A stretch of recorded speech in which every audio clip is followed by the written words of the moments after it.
Bienvenidos, bienvenidas a Salud en Redes. Hoy tenemos un programa que me encanta. Particularmente es un tema que a mí me gusta mucho porque creo que es la forma de abrir un debate que en muchas ocasiones se está cerrando.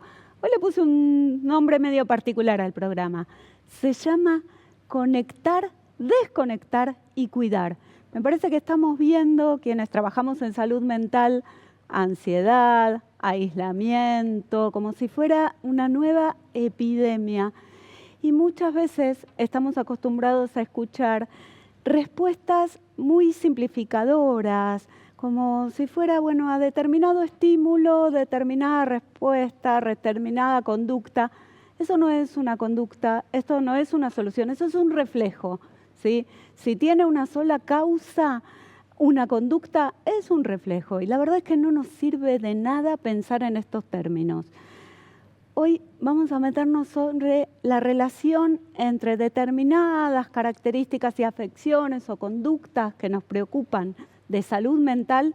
Al principio iba a pensar en niños, adolescentes, lo vamos a hacer extensivo a jóvenes y a adultos porque nos está atravesando a todos. Incluso recién una de nuestras invitadas mencionaba fuera de cámara un juicio que se está haciendo, creo que en Texas, a las redes sociales y específicamente al CEO de Meta por el uso y generar adicciones en el uso de las redes sociales. Y yo creo que nos tenemos que bancar un poquito, no tener respuestas, abrir debates, hacernos cargo, pensar. Hay nuevas formas de comunicarnos, surgieron nuevas formas de violencia, surgieron nuevas modos de vincularnos entre las personas y tenemos que preguntar. El primer paso, abramos debate. Tengo 3 invitadas de lujo. En el primer bloque vamos a estar con Julieta Shulkin y Evangelina Cueto. Ellas escribieron un libro que justamente se llama Crianza en Debate y me encantó, lo leí el año pasado, me parece muy bueno, por eso las invité. En el segundo bloque, Catalina, activista de Amnesty Internacional y UNICEF, nos viene a hablar sobre derechos digitales y nos va a contar un poquitito su historia. Bienvenidos a Salud en Redes.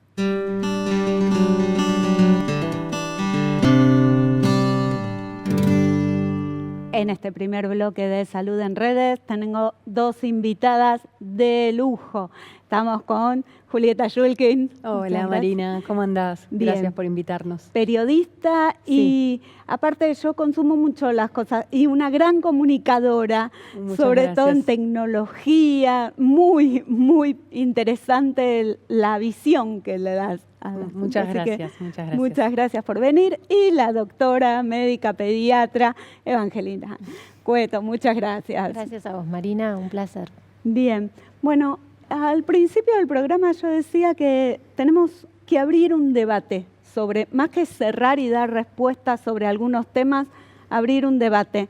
Cuéntenme, tengo acá, Crianza en Debate, cuéntenme quien quiera un poquito sobre el libro.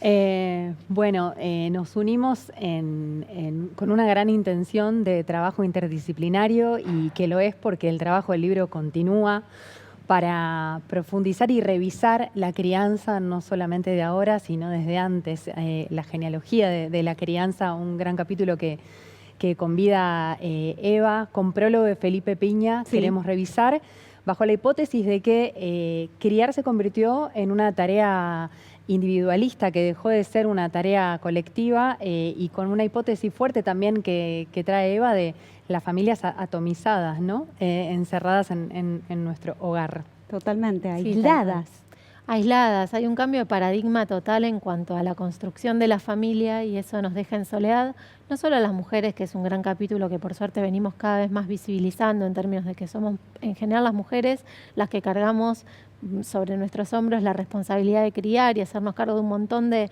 cuestiones, sino que incluso en familias más convencionales hay un achicamiento concreto porque lo intergeneracional está perdido, porque ya no vivimos entre abuelos, abuelas, otras referencias que también pueden abonar y nutrir la crianza. Y bueno, y esto genera como una gran soledad a la hora de pensar las crianzas. Totalmente. Yo pensaba creo que uno de los mayores como flagelos que realmente estamos viviendo es el aislamiento, es la soledad que sentimos todos, ¿no? Estamos totalmente comunicados, conectados y desconectados al mismo tiempo. Sí. De todas maneras, no culpamos solamente a la tecnología, si bien este libro nació como un proyecto de diálogos entre nosotras, de conversaciones, de análisis de la crianza digital, pero es mucho más potente y es mucho más macro, ¿no? No solamente es culpa de las redes sociales, es culpa del celular, por supuesto que potencian nuestros hábitos, por supuesto que reemplazan tal vez una salida a la plaza, pero no son los culpables 100% de lo que está pasando. Totalmente. Para mí, yo creo que pelearse y demonizar a la tecnología, lo único que va a hacer es que no le encontremos respuesta a la pregunta que tenemos. Totalmente. Las respuestas son complejas porque el problema es complejo. No se puede encontrar una respuesta simple a un problema tan complejo, siento yo. Pero bueno, también es importante señalar que las estructuras de las redes sociales, la tecnocracia en general, también está desplegando cuestiones, nuevos modos de violencia y demás, que no se pueden tampoco minimizar. Yo creo, y siempre estuve en esa postura, de ni beatificarlas ni criminalizarlas, sí analizarlas con bastante sospecha porque las tenemos demasiado encima como para, de nuevo, dar respuestas muy acertadas.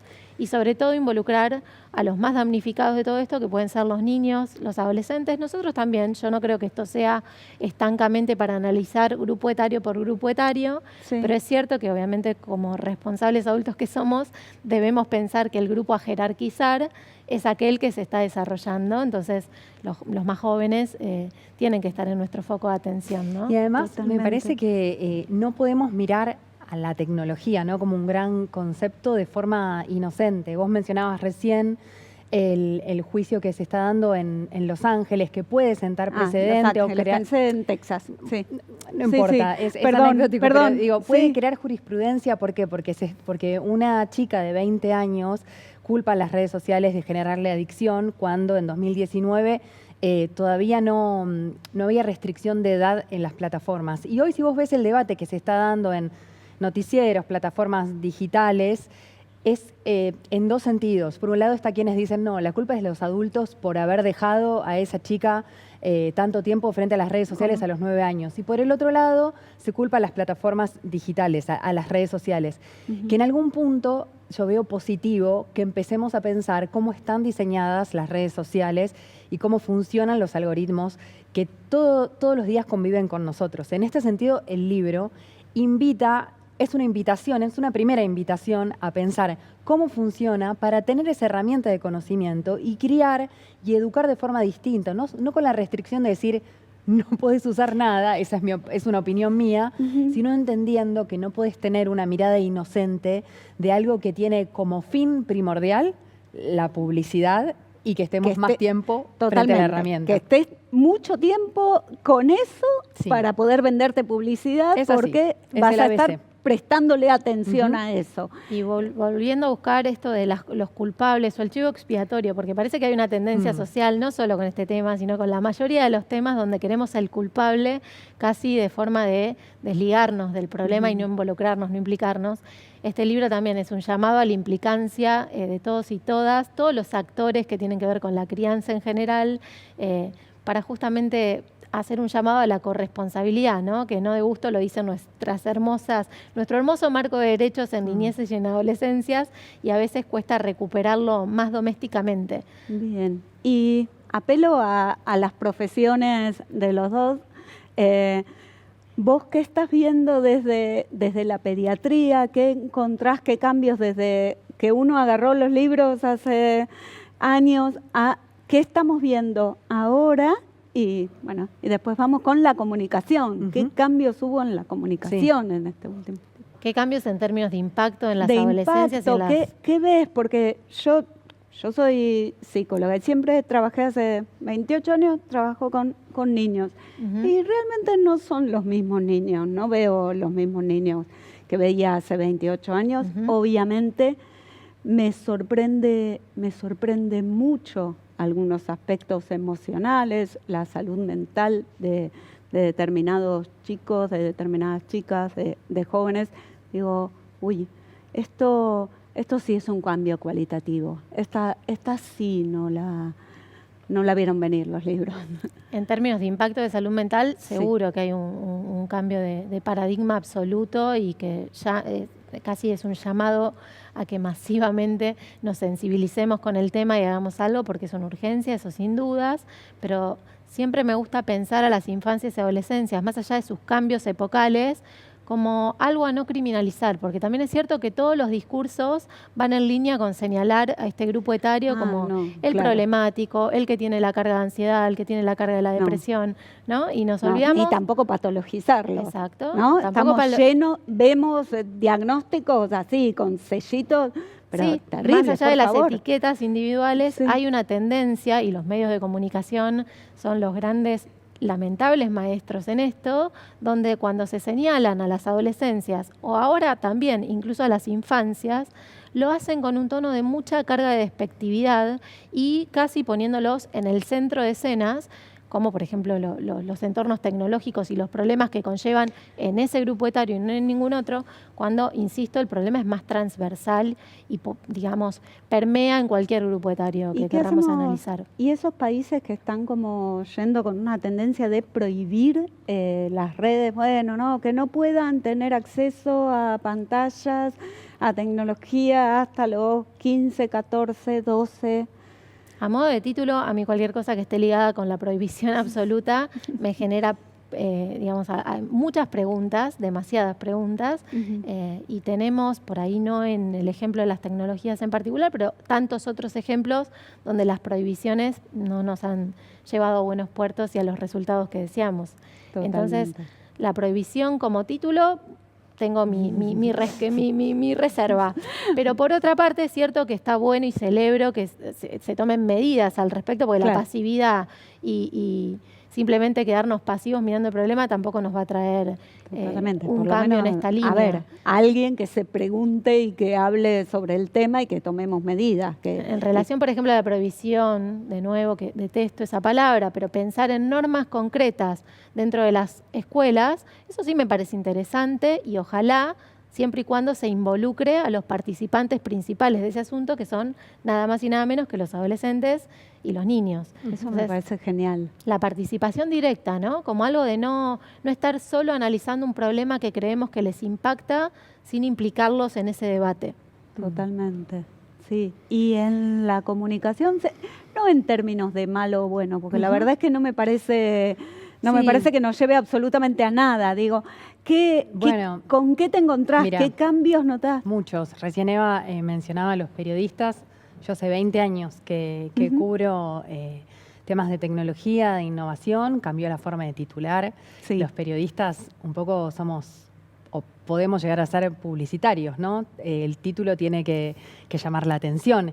Y en ese sentido, y con muchísima relación con este libro, obviamente que los títulos que hablan de prohibicionismos, más allá de que es una tendencia geopolítica, si querés, Sí.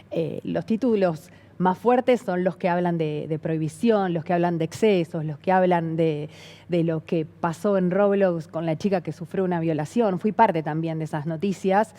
Hay mucho sensacionalismo y por otro lado, los medios de comunicación llegaron a las plataformas, a las redes sociales y empiezan a jugar ese juego. Yo viví esa transición en donde se resistían. Y hoy las trends, las tendencias de las redes sociales, lo que sube, lo que baja, marca tendencia. Y en ese sentido crecieron las burbujas también, las burbujas de pensamiento, los nichos. Viste que hay un influencer, con esto también nos metemos con gurúes, con influencers de redes sociales, pero con un trabajo previo de revisar cómo era antes, cómo eran los gurúes de antes, cómo eran en las revistas, en la televisión. Esto llevado al mundo digital es cada vez más potente. Y aparte estamos hablando de redes sociales que estudian muy bien el tiempo. Vuelvo al juicio. Mark Zuckerberg, el fundador de Facebook y del gigante que es Meta, le terminó pidiendo perdón a familias que tenían hijos que se habían suicidado. Esto está por todas las redes sociales, ¿sí? Terrible. Y llegó a decir también que en un momento estaban trabajando en cómo potenciar, cómo hacer crecer el tiempo de todas las personas, no solamente de adolescentes y niños, en pantalla. En este juicio dicen, no, ya no lo hacemos más, ya no lo hacen más, porque ya ganaron, estamos todo el tiempo en esas pantallas.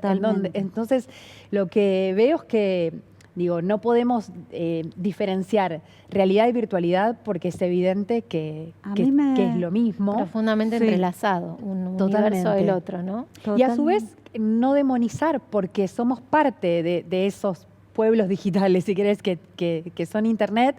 El tema es que falta mirada crítica, sé que parece cliché decirlo, pero realmente que es algo en lo que venimos charlando con Eva todo el tiempo, te diría antes del libro.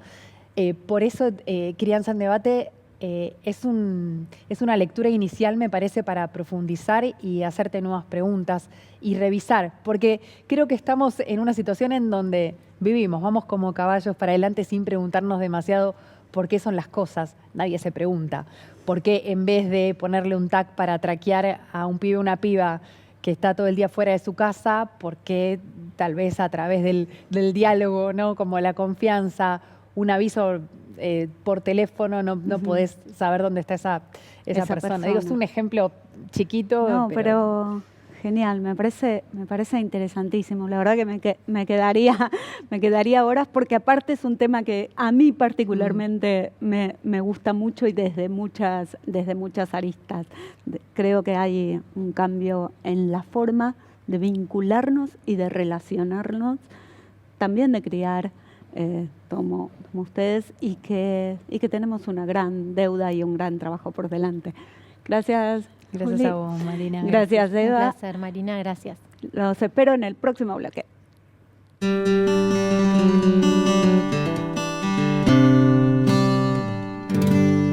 Seguimos en Salud en Redes, estamos con Catalina. Muchas gracias por venir. Muchas gracias.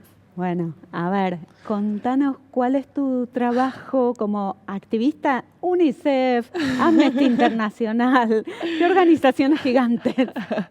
Bueno, primero muchas gracias por recibirme, es un honor para mí estar acá. ¿Y qué pregunta?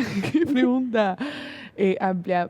Bueno, la verdad, ya me conocés y no quiero ser muy reiterativa. Fui víctima de violencia sexual digital a los 15 años y siempre me quedó como una espina y una pregunta muy fuerte durante muchos años, que es ¿por qué naturalizamos este problema, ¿no? ¿Por qué naturalizamos estos comportamientos? Y cuando una crece y va conociendo más allá de lo que es el aula, sale del aula, sale de su vínculo, encuentra otras organizaciones que le abren la puerta para discutir sobre estos temas. Y cuando a mí se me abrió la gran puerta de los derechos digitales, ahí me di cuenta, ¿no?, de todas las cosas que pasaban y cómo nosotros como adultos, o en ese momento lo que para mí eran los adultos, no se hacían ni pregunta de lo que pasaba. Entonces, ahí empecé a recapitular, ¿no?, toda mi historia, mi problema de tener 15 años, de lidiar con la difusión de mis imágenes, de las amenazas de personas grandes, de la viralización de mis imágenes en cuentas pornográficas. Y todo esto surgía, y todo esto también me generaba una culpa. Yo sentía culpa. Totalmente. Y esa culpa me encerraba a no hablar. ¿Y por qué me generaba culpa, no? Porque uno dice, bueno, ante tanto problema, ¿cómo no le contaste a tu mamá? ¿Cómo no le contaste a tu familia? Porque yo recuerdo muy bien que en ese momento era muy normal pasarse fotos, y hasta el día de hoy sigue siendo algo normal. Digo, hoy los venden, hoy venden las fotos. Sí. Y veía los comentarios cuando le pasaba a una famosa, cuando le pasaba a alguien y en los medios lo comunicaban. Veía los comentarios, veía las opiniones de la gente, que son las mismas opiniones y los mismos comentarios que yo leo cuando publico una nota, cuando hablo de algún tema, la misma violencia viniendo de gente grande. Totalmente. Entonces, hoy como activista por los derechos digitales y con todo el trabajo que eso lleva, me sigo preguntando lo mismo. Entonces, ¿qué va a hacer la víctima? Se va a ocultar. Por eso es tan necesario este tipo de conversaciones como el que estamos teniendo hoy, como que tuvimos recién de poder hacernos preguntas. Pero también, a la vez, mientras vamos analizando este problema, poder generar espacios de contención y de confianza para los chicos. Totalmente. Me parece, creo que es impactante cómo condensás tan fácilmente un montón de violencias a las que estuviste y estamos todos expuestos. Por un lado, creo, como hablábamos antes, que hay nuevos modos de violencia. Totalmente. Surgieron nuevas formas de lastimarnos entre las personas. Creo que en particular cuando vos hablas de una nena, una adolescente que a los 15 años sufre algo tan terriblemente como abusivo y arrasador como que es que en la confianza en la que vos le mandás a alguien una foto la viralice, tu intimidad, la sexualidad, el cuerpo, la pérdida de la confianza con esta persona, quien me imagino querías mucho. Hay tantas barreras que se rompieron, es tan invasivo, tan arrasador, que yo creo que lamentablemente, y por ahí me pongo más en el lugar de mamá y de adulto, me encantaría poder decirle a todo el mundo, che, hablen de esto. Sí. Pero es imposible. No es que uno dice, bueno, ¿por qué no pude? No hay forma de poder hablar de eso. No hay, es tan grande lo que pasa que no lo podemos decir. Sí, y yo creo que es muy importante que de la misma violencia que es viralizar una foto, la misma violencia tiene los discursos de odio. Ajá. ¿Se entiende? Porque en esto de que para mí es prueba y error, de contar para inspirar, yo no cuento mi historia para que opinen qué hice yo a los 15 años. Totalmente. Porque la violencia que yo veo en los comentarios cuando cuento mi historia, que son la mayoría, obviamente, porque no tienen vergüenza, después hay algo que me llama mucho la atención y es para que discutamos después, que los comentarios positivos me los mandan por privado y no los exponen. Cuando yo leo distintos comentarios, es opinando sobre mi comportamiento que tuve o no a los 15, el comportamiento que tuvo o no mi familia a los 15, y eso también es violencia. Yo creo que sí. Eso también es el mismo grado de violencia. Porque yo me pongo a pensar, si un hombre no tiene problema en decirme una grosería en un comentario, ¿qué pasa si le sucede a la hija? ¿Va a tener el mismo nivel de violencia?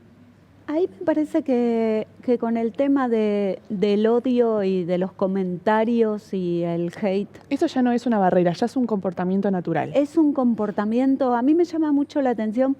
Vos por ahí decís, bueno, yo cuento mi historia de los 15 años.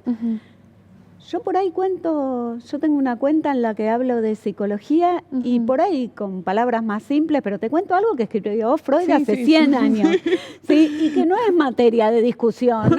A ver, yo te estoy contando esto que él le escribió. Sí, total. ¿No te gusta No seguir le de gusta, largo? deslízalo.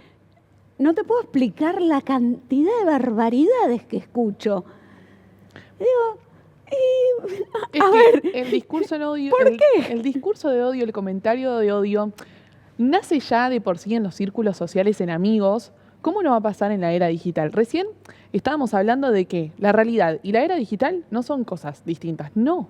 Claro. Porque lo mismo pasa, yo siempre pongo el ejemplo de las aulas, pero puede ser en cualquier ámbito, familiar, lo que sea. Lo que sucede en las redes siempre termina en una convivencia afectando. Entonces, así como decimos que hablas de psicología y te atacan como si nada, hoy la violencia digital no es una barrera. Hoy ya es un modo de comunicarse, hoy ya es un modo de sociabilizar. Cuando doy los talleres de violencia digital y ponemos distintas problemáticas, muchos chicos y chicas, obviamente, dicen, pero nosotros hablamos de este tema o nos burlamos de tal cosa porque todo el mundo lo está haciendo. Y si no lo hago, medio que queda afuera. Y si esto no, y capaz, pero lo hace ella, lo hago yo, nos reímos, no pasa nada. Entonces empecé a generar como un análisis de que la verdad la violencia digital es una forma de ser parte de algo. Hoy, si vos no opinás en Twitter, si vos no opinás en Instagram, si no reposteás, si no publicás, si no mostrás, No estás. te sentís fuera. Te sentís totalmente afuera. Entonces me parece que la realidad hoy termina siendo la era digital. ¿Qué aparentamos ser? ¿Qué no? ¿Qué opinamos? ¿Por qué no te mostrás? ¿Por qué no te posicionás ante esto? Como si definiera todo. Entonces me parece que la violencia es algo que va a salir natural, si nosotros seguimos totalmente el tiempo en pantalla, como decían recién las chicas con el caso de Mark Zuckerberg. Él dijo, listo, no nos preocupa, pero porque ya lo tienen. Porque ya lo tienen. Hoy el gran desafío es, y para mí personalmente, es una práctica que hago todos los días, es ver cuántas horas yo paso en la pantalla, reducirla lo más que pueda. Ujú.